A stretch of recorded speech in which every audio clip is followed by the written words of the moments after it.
When you become a Rogers volunteer, it's always an opportunity for everybody to come together and try different things that they've never been able to do before. What I've learned here is different skills that I thought I would never even be interested in learning. By being here at Rogers, I can learn all these different things that will help me be stronger. Working here as a volunteer is a good way to get to know your community. It's a good way to learn how to work as a part of a team. They're people from our community, so they know and they have a heart for our community to step outside of our comfort zone and do more.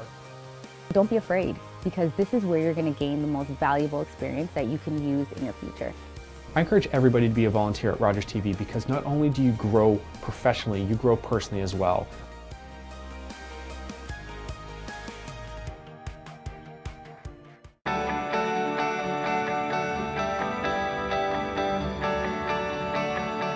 This is Rogers TV, New Brunswick. My husband is a wonderful man and a great father when he's not drinking.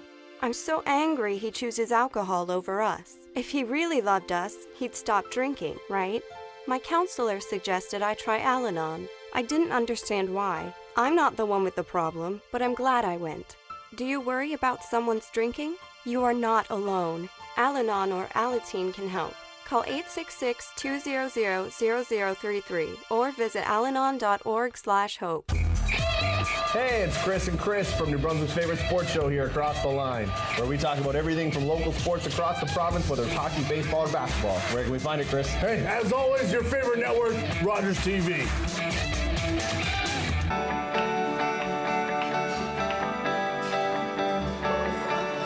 This is Rogers TV, Fredericton.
Good afternoon, everyone, and welcome to today's update on COVID-19 in New Brunswick.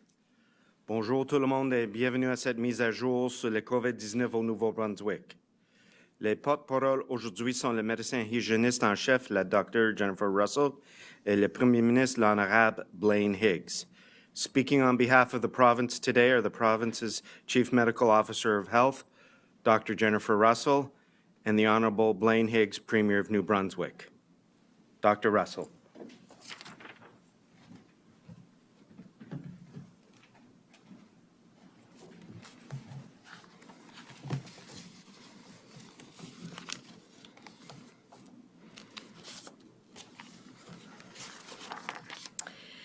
Good afternoon, everyone. Bon après-midi à vous tous.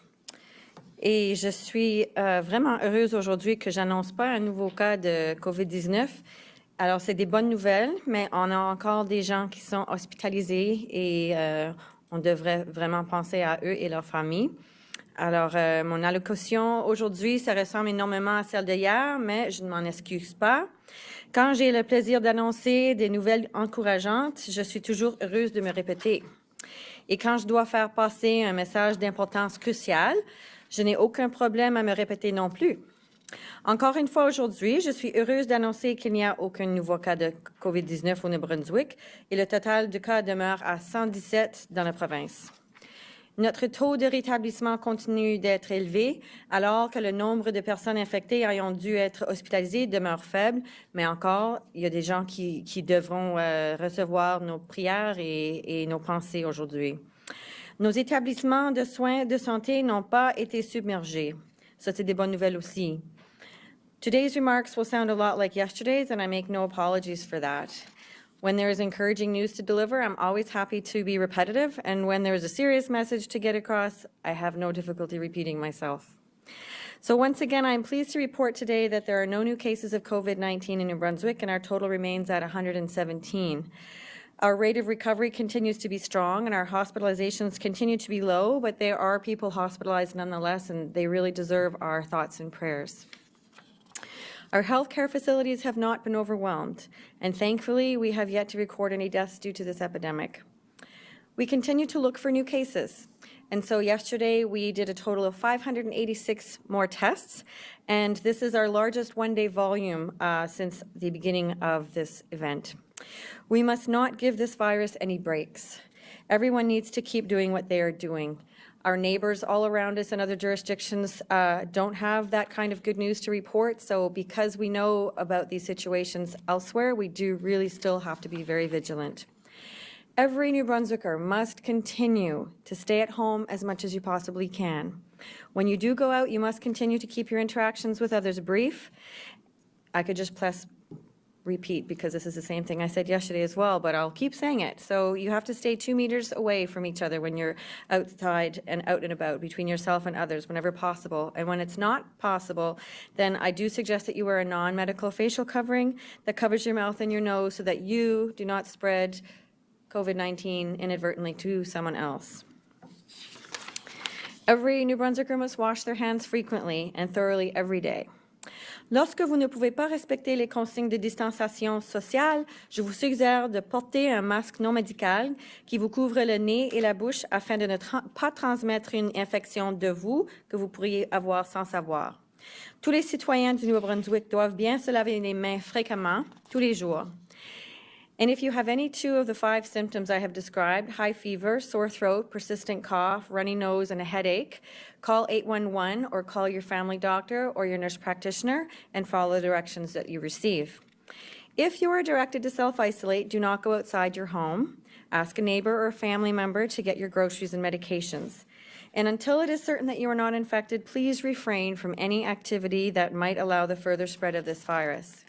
And it is through these actions that New Brunswick has thus far been spared the worst effects of COVID-19 thus far in the pandemic. Whether that continues in the weeks and months ahead entirely depend on you, and we all must remain vigilant against this disease. And if we are consistent in our practices to limit its spread, we can continue to have good outcomes. C'est grâce à ces mesures si le Nouveau-Brunswick a pu jusqu'à présent être épargné par des pires répercussions de la pandémie de COVID-19. La question de savoir si cette tendance se maintiendra pendant les semaines et les mois à venir dépend entièrement de vous. Si nous continuons tous à faire preuve de vigilance pour nous protéger contre cette maladie et si nous appliquons avec uniformité les mesures visant à limiter sa propagation, nous pourrons continuer à obtenir de bons résultats. Mais c'est pas facile, alors c'est pour cette raison-là que je continue à vous encourager de faire ce que vous faites maintenant. Quand même que c'est difficile, je connais que c'est difficile pour tout le monde. If we let our guard down, the virus will take advantage and resume its spread through our communities. We have seen tragic consequences of this in other jurisdictions across the world and indeed in Canada, so we don't want that to happen here in New Brunswick. There is a meme going around social media, you've likely seen it, which says that lifting restrictions when they are starting to work is like taking your parachute off before, taking your parachute off, before you reach the ground. And certainly our descent has been slowed, and we are doing better than many of our neighboring jurisdictions in that regard, with regard to the case numbers, hospitalizations, and deaths. So we can all take great pride in that achievement. Un mème Internet qui fait le tour des médias sociaux que vous avez sûrement vu, fait allusion que fait un lever de restriction au moment où elle commence à fonctionner. C'est comme enlever son parachute avant d'atteindre le sol. Il y avait un de mes collègues qui m'avait demandé une fois, il dit, Jennifer, tu étais dans l'armée avant, je lui ai entendu que tu avais sauté des hélicoptères avec des parachutes, avec une parachute. Puis j'ai dit, non, c'est pas vrai. Oui, j'ai sorti d'un hélicoptère, mais je me suis descendue et relevée par je m'excuse, j'ai oublié le mot, avec une corde. Anyway, c'était pas une parachute, mais je l'ai corrigé, mon collègue. Nous avons certainement ralenti notre descente. Nous nous en tirons mieux que vous, de bon nombre des administrations voisines en ce qui concerne le nombre de cas d'hospitalisation et de décès. Nous pouvons tous être fiers de cette réalisation. But it would be tragic if the gains we have made are lost due to carelessness or rash acts by few. COVID-19 is going to be with us for a very long time until there is a vaccine.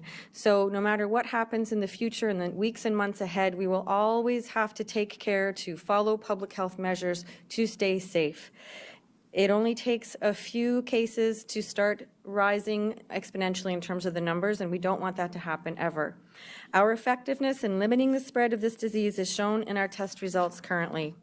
So far, we have seen a relatively low percentage of positive results among the tests taken to date. So out of 9,900 tests administered, just 1.1% are confirmed cases of COVID-19.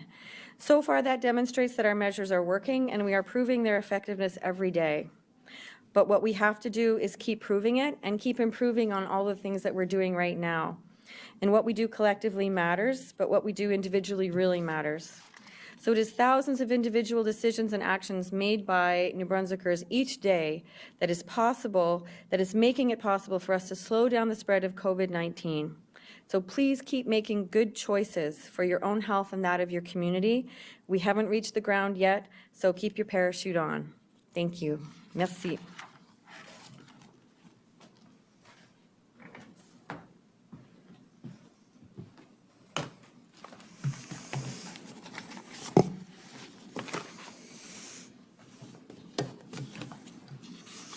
Good afternoon. Bonjour. The past few weeks have been extremely difficult, but there have also been a few bright spots. One positive aspect is the incredible level of cooperation we're seeing within government. I'm proud of how well we have been able to work together through the All-Party Cabinet Committee on COVID-19. Nous avons mis nos différences politiques de côté et nous travaillons ensemble pour assurer autant que possible la sécurité des gens de New Brunswick pendant la pandémie. Just this morning, the House sat in the Legislative Assembly to make the changes to the Emergency Measures Act that I discussed yesterday. We were also able to pass an amendment that could allow government to quickly and efficiently set up child care centers for essential workers if needed. Amendments were also made to the Employment Standards Act to address issues related to leaves or absences due to a state of emergency.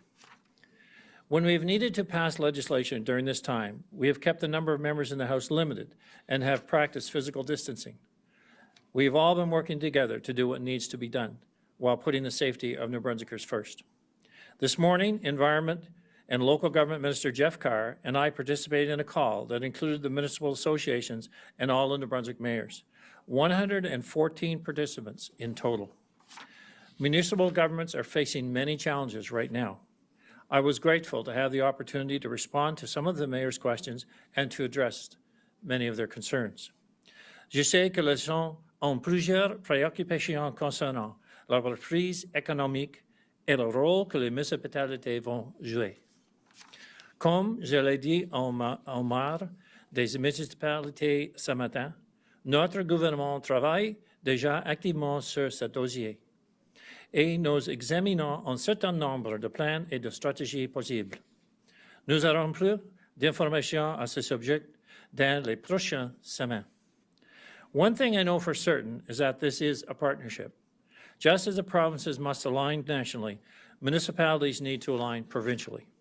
Together, the leaders of the four provincial parties represented in the legislature and our municipal leaders need to forge a direction for this province. This will be a very important step for us in moving forward.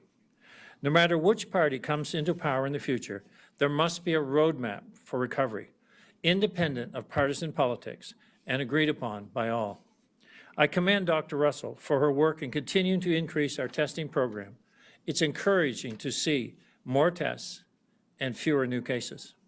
In fact, several days this week, we've had no cases of COVID-19 in New Brunswick at all. That's great news. Mais nous ne pouvons pas faire l'erreur de retourner à nos vies normales trop tôt.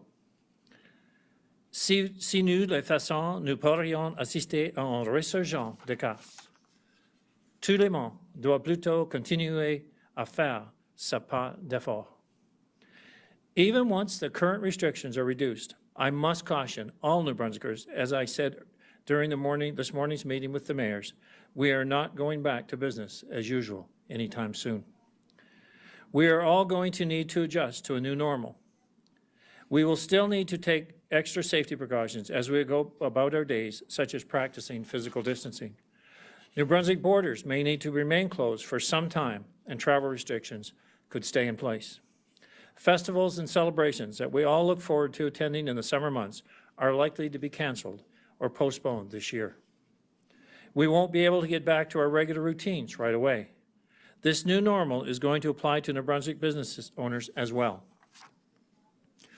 I've been very encouraged by how quickly businesses have adapted to the situation and have stepped up to help out wherever possible. Nous avons vu des exemples d'entreprises qui ont fait des dons importants à des banques alimentaires et à des organismes de bienfaisance. Nous avons aussi vu des entreprises qui ont complètement modifié leurs activités normales pour commencer à produire des articles comme de l'équipement de protection individuelle, des désinfectants pour les mains et d'autres de tests de dépistage. I'm inspired by the creativity and cooperation of our business community. As we begin to look ahead to eventually reopening some businesses in the weeks to come, I know this community will continue to be innovative and collaborative. Right now, I want to encourage the business owners that have had to close their doors to start thinking about the future. I want to ask them to start considering how they can reopen once it's safe to do so, while taking new measures to protect the health of their patrons. Again, we are not going to be able to go back to business as usual, but we will move back in that direction.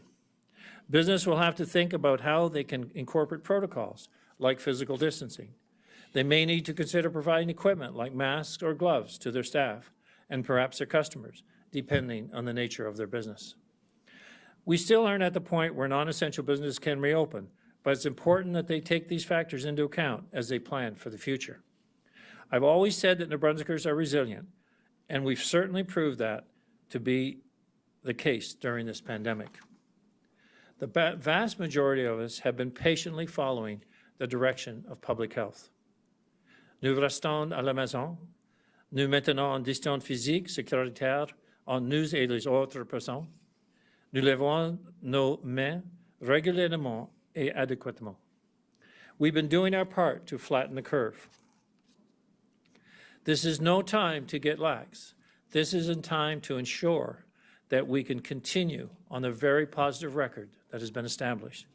This is a time to have us prepare for a startup in our community, a prepare that won't be as normal, but to prepare for the inevitable for at least the foreseeable future, but until a vaccine is found. I have to ask that we continue to be patient. If we all continue to follow the advice of public health, I am confident we will see fewer restrictions in the weeks ahead. Like all of you, that's something I'm very much looking forward to. Thank you. Merci.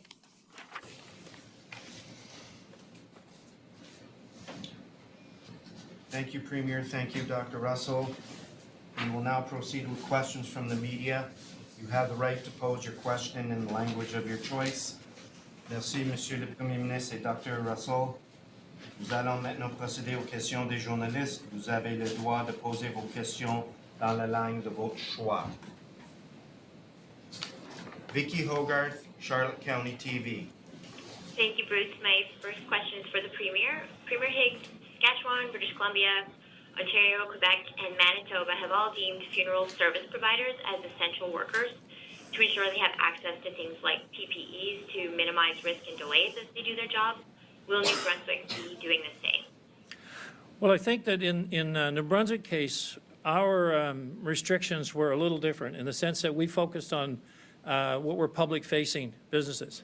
So particularly where we saw a lot of movement with the public every day and routinely.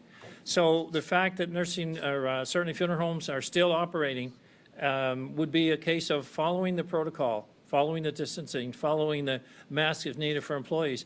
And I know at this point many funerals certainly have been canceled in an open funeral arrangement like we would have seen in the past. So I actually think these services are continuing to be provided, but in a safe way, practicing all methods of public health. Thank you. Vicki, do you have a follow-up question today? I do. Thank you, Bruce. It's for Dr. Russell, and thank you, Premier. Dr. Russell, I was speaking with nursing home workers yesterday who think that regularly testing staff in long-term seniors care facilities, regardless of whether they have symptoms, could be a preventive surveillance measure that could potentially save lives, and it would also make them feel safer. Do you think that testing strategy could be effective as a preemptive measure, especially now that we've opened up testing even more? So definitely we've been having conversations with the pandemic task force around testing of asymptomatic healthcare workers. We haven't arrived at a decision in terms of moving forward, but it's definitely on the radar right now for discussing. There are pros and cons to that. You don't want people to have a false sense of security because obviously you'd have to test people on a daily basis really because you can be negative one day and positive the next day, and that's not really feasible. And then if you did test people, then you wouldn't really want them to have a false sense of security that they were negative when perhaps they were about to be developing symptoms. So there are pros and cons that have to be weighed from a public health perspective, and those are the conversations that we're having right now. Thank you, Doctor. Thank you, Doctor. Thank you, Vicki. Brianna James, Northern Light. Thank you, Bruce. Yes, this is for Dr. Russell. The Bathurst Health Zone appears to have done more testing recently, but the number of confirmed cases remains at 1. Wouldn't we expect to see more cases in Bathurst compared to other regions, given the amount of testing in Zone 5 for Campbellton, which has a smaller population and less testing, has 12 cases? Well, again, I can only say that whatever testing is being done in terms of the capacity, we definitely are able to meet the demand at this time for people requiring testing. With respect to the results of all of that testing, again, I usually the hospitalization rates and the ICU admission rates are reflective of as a proportion of the total number of cases, and we're not seeing that number go up. So I think we are at a good place right now, but I certainly am very, very happy that we have expanded our testing criteria. I'm very happy that our numbers are going up. I think yesterday was our all-time high for a number of tests in a single day. So I think that if we're vigilant and we keep looking, then we hopefully will find cases. But if we don't, and we continue testing at that level, then again, I can only say that it would be reassuring in terms of the data that we're being provided with that. And it does inform all of the decisions that the government will make from a public health perspective and input around what types of measures will eventually be able to relax in what manner and what time frame. Thank you. Do you have a follow-up, Brianna?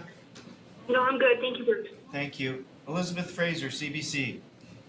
Hello, my question is for the Premier. New Brunswick is an oasis of calm in the middle of COVID turmoil in Quebec, Maine, and Nova Scotia. Who will make the decision on reopening borders into New Brunswick, and what will be evaluated in reaching that decision? Well, certainly we will, as a government, working with the Cabinet COVID Committee, with Public Health and Dr. Russell, other experts in the field, we will look at that. But at this point in time, we're very focused on maintaining the integrity of our borders. We are a bit of an oasis here right now, and we're blessed by that, and we do not want to lose traction in that regard. So the last thing we'd want to do is take a risk, unnecessary risk, through laxing in any way our border crossing and people coming and going from outside into New Brunswick. This is an opportunity for us to continue our diligence, and it's an opportunity for us to be able to open sooner some of the aspects of our daily lives, and ask, different municipalities, sports organizations, whatever, to look at innovative ways to do the things they want to do, but do it in a new way, respecting the public health requirements. So we can return to normal, or the new normal, quicker. We have that potential, as long as we don't take it for granted, as long as we don't think we're out of the woods here, because we could jump right back into the woods in a real hurry, and it would just take one event, like the case of the funeral home in Newfoundland, where one person infects 17 and 17 go on to infect 150. It just takes one situation, and all could be moved right back into a serious situation. Thank you, Premier. Elizabeth, do you have a follow-up today? Yes, I have another question for the Premier. Why is government allowing recreational ATV activities to resume while other outdoor activities like traveling to cottages and fishing are still off limits? It's a good question. I too was disappointed to read that. I think it's premature. I mean, am I naive to think that someone doesn't go out and take a ride in the woods on their ATV or take a walk in the woods? No, I'm not. But if through this recent announcement that I saw from the group, if we're indicating that business as usual, we're back open, certainly that is not the direction, that is not the situation. And the concern about that is it simply that people say, okay, we're okay now, let's all get together with our buddies and go on a trip of 10 or 15 and away we go. And that is the issue, is that, we get together in groups, we think, well, we're way out in the woods, what could be the harm? But if you have 10 or 15, or if you have one or two, or I say two or more, I should say, then it becomes a risk, an unnecessary risk. But I know the pressures, and I know what they're facing, certainly the club presidents. I know that the ATV riders themselves, I know they want to get back to normal. And I'm just saying, let's not lose what we have, because the whole province could be affected by it. So the regulations, I would have preferred, obviously, that it didn't proceed, and it certainly wasn't something that we sanctioned from our offices. Again, I'm hearing of a lot of people talking about wanting to go to their cottages this weekend and planning to go to their cottages. What would you say to them? At this point, we are encouraging for, only activity like within your community or staying local and not moving across the province. But I am sympathetic to that situation. I mean, I recognize that in New Brunswick, we have different areas that we like to go, and I feel the same way personally.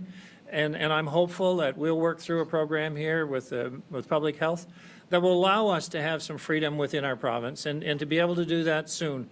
We are focusing on this, as I said earlier, from the long weekend in April for the next 10 or 14 days to get a good indication of where we were. And then how can we allow people to get out in their cars, not with other people, but with the case of in their own homes, their own family. How do we allow movement throughout our province to, whether it be a farm or a cottage or camp or whatever? Because I know there's a need to do that, and I know we need to find a way to make it happen, because people need to have a hope that we're going to return to a normal way of life as best we can while we still follow the public health rules. We'll find a way, but I'm asking people just to be patient for a little bit longer. Thank you. Andrew Waugh, Telegraph Journal. Yeah, thanks, Bruce. My question's from the Premier, for the Premier. Premier Higgs, just going back to the TV story, there's a memo that's, or a letter that's been issued by the ATV Society that actually quotes your Natural Resources Minister, Mike Holland, as saying everything's fine and they're sure that the ATV community will follow the rules. So what's going on here? You're not a fan of it, but he's given it the green light? Well, there does appear to be some discrepancy there, Andrew. I appreciate that. Certainly as we look for, and I know that Mr. Holland would be under a lot of pressure from the group in terms of, how do we get back to normal?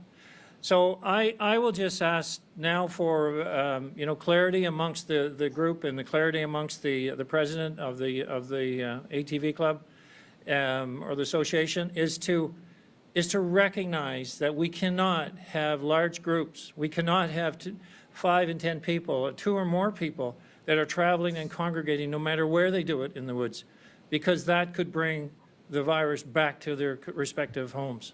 And that is the concern. So, I think the messaging got a little offside here. And I mean, those things happen. And so I just don't want anyone to read anything more into that than a bit of different communication and a bit of, we expect people to follow the rules, but we cannot relax our situation at this point in time and allow exposure to friends and neighbors, because that's where it all kind of can fall apart. Thank you. Andrew, do you have a follow-up today? Yeah, I do. Thanks, Bruce. Once again, it's to the Premier.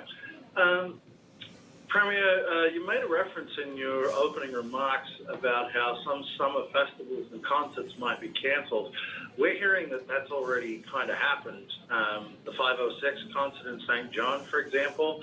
Can you tell us, has the province already told these concert festival organisers that there won't be any concerts this summer? Well, I don't think there's been an official decree as such, but I think everyone is reading the writing on the wall, and certainly the discussion that I had this morning with the municipalities and the mayors and councillors. It was such that there's no likelihood really at this point in time that we could be in a position to have mass gatherings like a concert or like a big festival. That really is not going to be in the cards this summer. And that likely is something that cannot change until we get a vaccine, or we have a very different protocol for how we manage a concert. Because at the end of the day, if we don't respect the requirements, we could lose this, as I've said earlier. So in my discussion, I was certainly very clear that I couldn't see any way that would happen. Could there be events, sports events, and what I'm talking about, we talked about baseball. Could you play baseball and have all the protections and the safeguards? I don't know if it's possible. I don't know what activities might be possible, but it will be very clear that the public health requirements for safe practices must remain, and they must remain for the foreseeable future. Thank you, Premier. Silas Brown, Global TV. Hi, Premier. I wanted to ask you something about the legislation that was passed today, particularly looking at the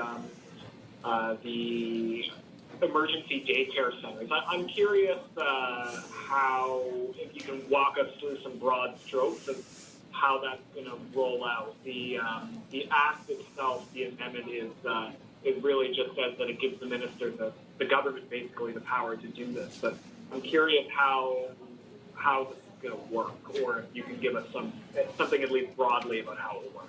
Well, at this point, it isn't any more than having the authority, should we need it, to back up the essential services daycare requirements.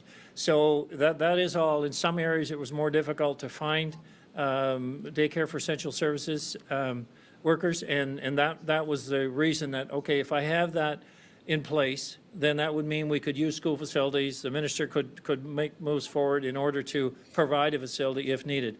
So I think the big part of this is the if needed, because we're not looking to go out and start a daycare in the school facilities at the expense of the current ones that are in operation. We want those to continue, and we're hopeful they will continue. It was just to provide the backup if and when needed. Thank you. Silas, do you have a follow-up today? Yeah. When I asked you about this a couple of days ago, you said that this was intended to plug some gaps in the systems where there were people who were unable to find daycare, anywhere close to where they live or work. So, is this needed right now? Will there be some provincially run emergency daycare centers opening up, or is this still a just in case? So right now, there are no situations that I'm aware of that are immediate. I think there's some cases, maybe the longer this goes on, there may be some challenges, but I'm not aware of any situation that is required to put this in force at this point in time.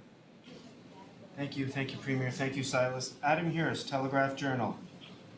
Thank you. A question for Premier Higgs.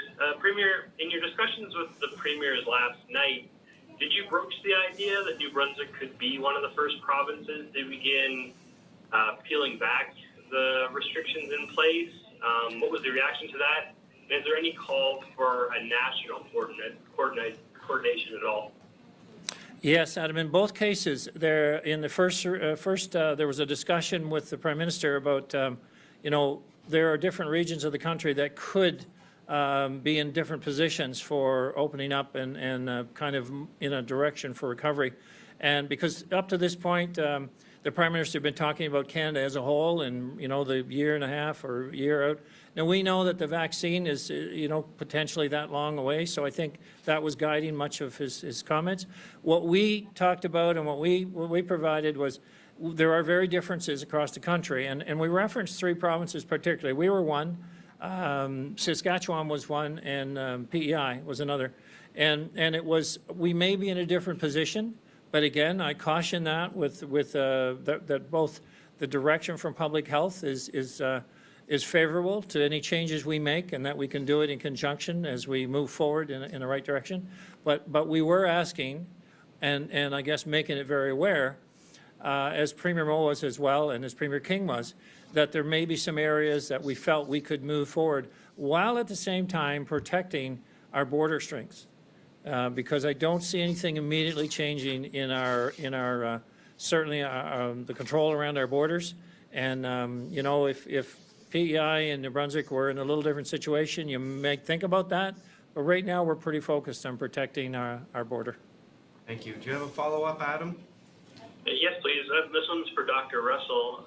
Dr. Russell, New Brunswick's caseload continues to be remarkably low, but is there a level of testing, we're at about 1.3% of the population right now, that you'd like to reach before entertaining lowering restrictions? Well, it's definitely something to take into account as we move forward, because one of the things that is sort of recommended by public health in our conversations is around, as you relax measures, what are the public health things that you have to have in place? You definitely have to have capacity for testing, you have to have capacity for contact tracing, and so all those plans have to be in place before measures would be relaxed and concurrently, and so those things are definitely there. I don't think we'd have an actual target at this point, and the different, again, indicators that can be used can include things like hospital capacity, hospitalizations, ICU admissions, etc. So there are different indicators out there, and definitely the testing and contact tracing has to be part and parcel of that. Thank you. Laura Brown, CTV. Hi there, Premier. I'm wondering, can you update us? I know that you kind of mentioned it yesterday with the fiscal situation, but this year you were projecting a $92.4 million surplus. Can you at least tell us that, is that gone at this point? Are you looking at more of a deficit than that surplus? Oh, absolutely, it's gone. You know, I made the comment that, you know, we as a team, and I say a team, a nonpartisan team in many ways, you know, passed a budget in record time, and I think it was about 17 minutes. And in less than 3 weeks, it wasn't kind of worth much at all in terms of what it was projecting. Things changed so rapidly, and we saw such a different outlook. So yes, the surplus is gone. The ability for us to pay down the debt is certainly, I would say, not probable at this time at all. We would be in deficit territory, but we're now trying to put all of the facts together, you know, see what impacts that it has across the network. But our top priority will remain protecting the citizens of this province, and we'll go from there. Thank you, Premier. Laura, do you have a follow-up today? Just a quick one, somebody else's question. Just a clarification on mass gatherings. So you're saying that likely this summer people shouldn't expect to gather in large groups like a wedding, or I mean, concert is one thing, but people who are trying to prepare potentially weddings in the summer, this is good information for them. I guess it's a good time to save on weddings by reducing the number of people you invite. You know, is there a way to move this? I know there's some facilities that are extremely large. At some point, I realized the bride and groom need to get together, but the idea of us looking at weddings and looking at can they open? I would say that as with any business, as with any operation we're considering, it's can they provide us, and I say us because it's public health and ourselves and all of the group that's working around to ensure compliance. Can they provide us with a method of operation that would allow the physical distancing, would allow the proceedings to take place, and then can we work through that? Because when I talk about a new normal, it's not like we just cancel everything. It's about finding a way to actually do what we want to do and do what we would like to do, but do it in a safe manner and that can adhere to the guidelines. Thank you. Monsieur Rachnog, l'Acadie Nouvelle. Oui, bonjour. Ma question est pour le Premier ministre. Hier, vous avez annoncé que les centres de jardinage pourront rouvrir leurs portes au Nouveau-Brunswick. J'aimerais savoir, avez-vous l'intention de permettre progressivement à d'autres secteurs très ciblés de rouvrir leurs portes? Et si oui, quel type d'entreprise pourrait rouvrir leurs portes en premier? I think that, you know, in this process, it's about can they operate safely? So when you think of a gardening center, you know, and I think about the Saturday mornings and the yards full, well, we can't have that. We can't have a situation where crowds of people move into a garden center and they can't follow the program. So a garden center will have to validate that they can indeed follow the rules and allow patrons to come and go and maintain our physical distancing and the self habits, maybe certainly wearing masks. The idea of the gardening centers was simply that many people like to work around their homes in the spring. Many people want to get out and work in their garden. And you know, we have to provide some opportunity for people to do that. And so it must be practiced safely, and it must meet those standards. But we will work with the particular companies and make sure they follow the rules, and we'll be watching closely, because we can't let something like that again spark a rise in the virus spread. In the case of other programs or other businesses, over the coming our goal is to present this to our cabinet COVID committee and then to the cabinet next week. So we'll start next Wednesday night. We're going to present an economic recovery plan that kind of will identify, you know, different businesses that could open, you know, different facilities within municipalities. That's why I had that meeting this morning because I want the municipalities to be part of this, because we're coming up together. You know, in our province, we're coming up together, and we want the municipalities to set priorities, and we work with them, so we're doing it harmoniously but safely. So we'll be rolling that out, but I want to first meet with my colleagues and the cabinet committee and basically say, okay, does this make sense? Does this work? Have you got some thoughts? We're hoping that MLAs from all over the province and will be feeding into their respective leaders so that we really have a made in New Brunswick recovery plan that people feel good about, they feel part of, they take ownership for it, and it gets the results we need. Thank you. As-tu un suivi, M. Rachnog? Oui, toujours pour notre premier ministre, puis c'est sur le même sujet. Est-ce que vous pouvez nous donner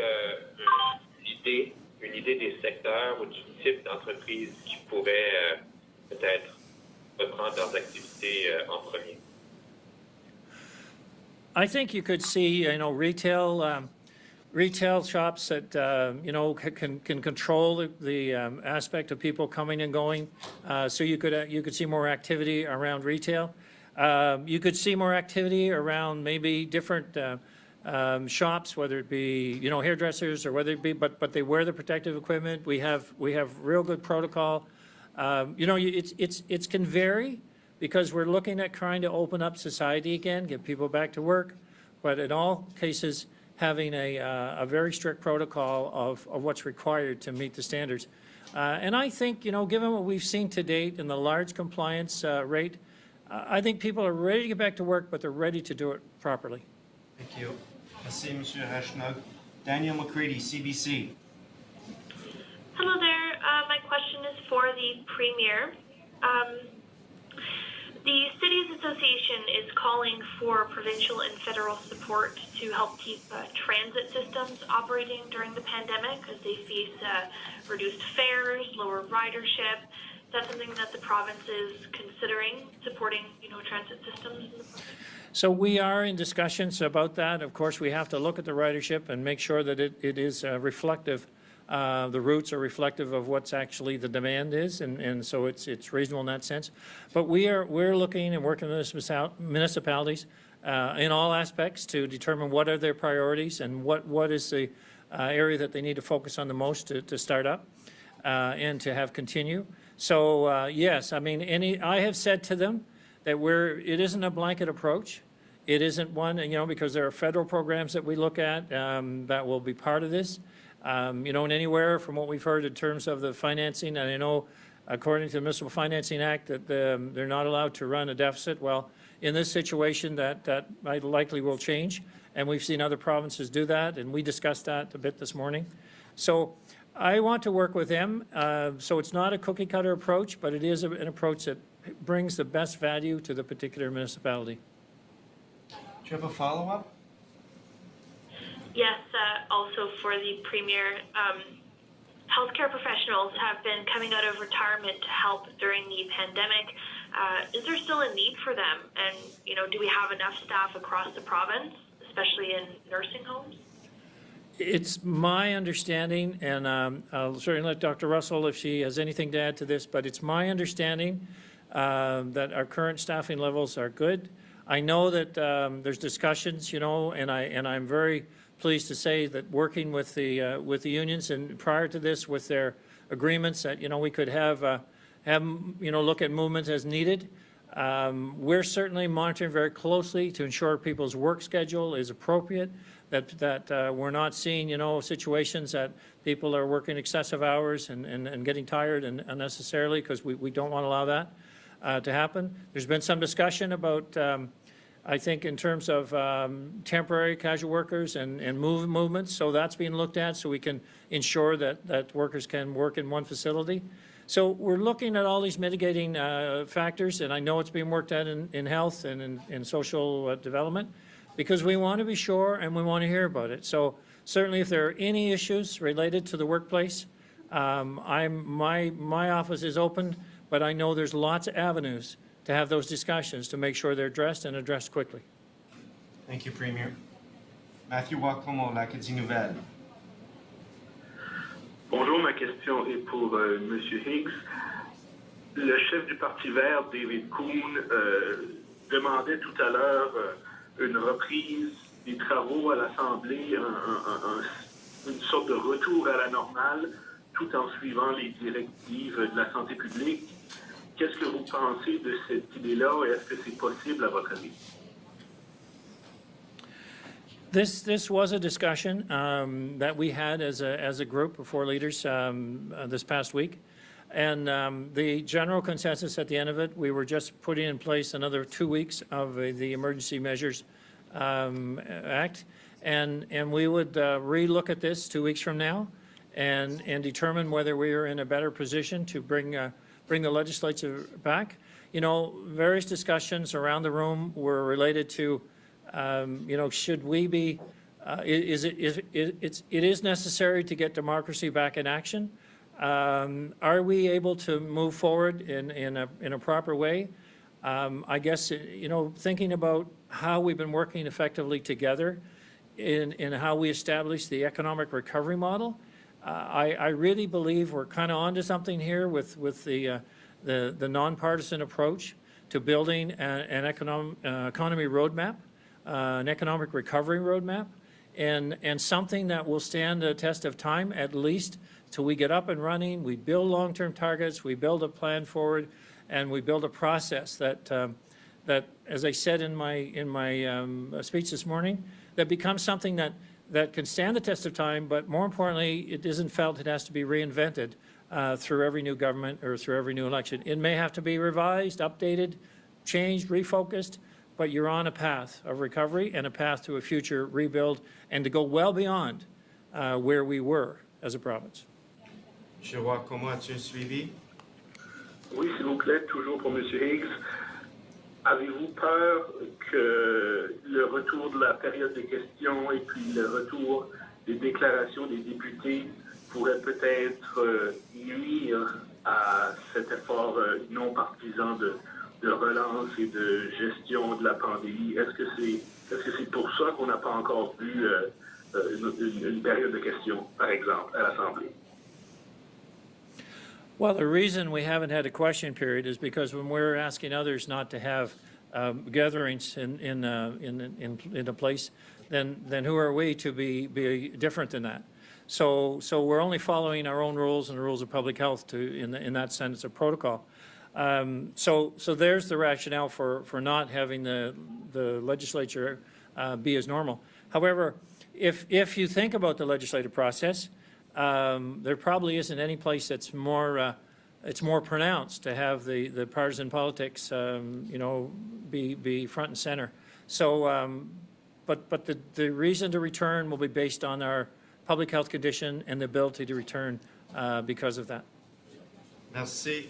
Michel Corriveau, Radio-Canada.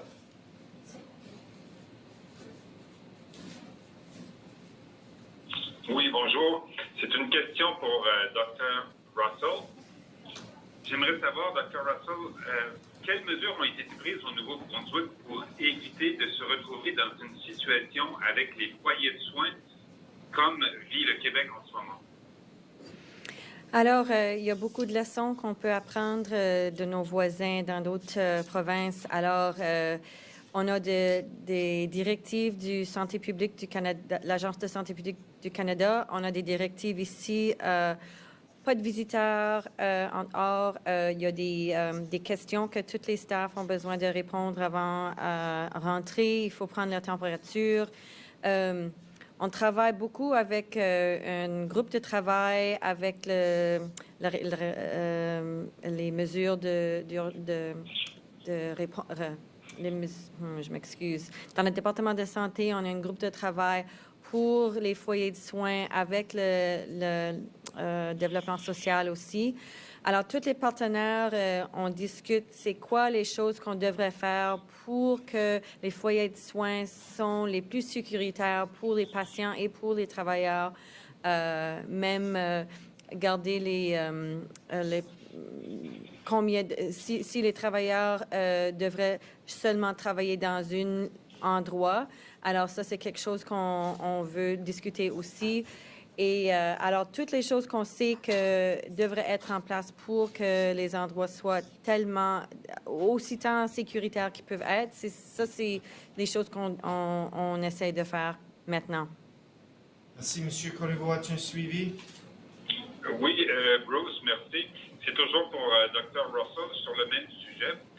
J'aimerais savoir, est-ce qu'il y a des besoins particuliers? Là, vous avez évoqué de l'importance ou de la possibilité des travailleurs de travailler toujours au même endroit. Mais est-ce qu'il y a des besoins particuliers de personnel ou de ressources dans les foyers de soins? Je crois que originalement, quand on avait des discussions sur ce sujet, on savait qu'il y avait des gens qui travaillaient dans plusieurs endroits Et s'il fallait choisir un endroit, parce que ça se peut qu'ils travaillaient dans les réseaux, dans les hôpitaux, etc., alors il fallait garder la situation de chaque employé pour voir, OK, ben, s'il devrait travailler à une place, il faut que ça soit le foyer de soins pour protéger le nombre de gens qu'on a besoin pour travailler là. Au niveau des ressources, il y en a assez? À ce moment-ci, je dis oui. Merci, Michel. Merci. Michael McDonald, Canadian Press.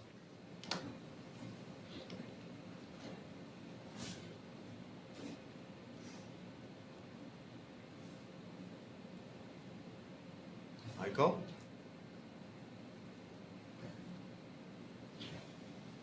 Michael McDonald.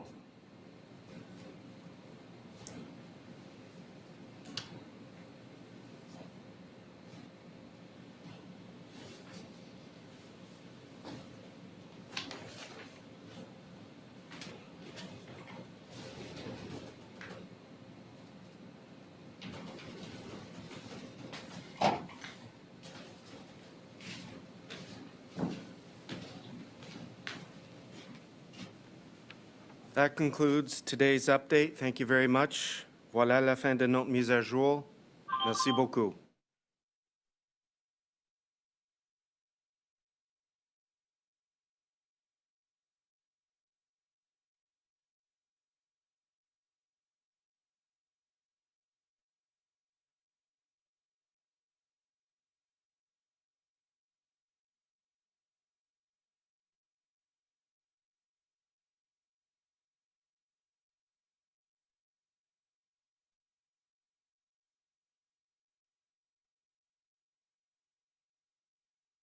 Length of the preceding program, we now join the regularly scheduled program already in progress.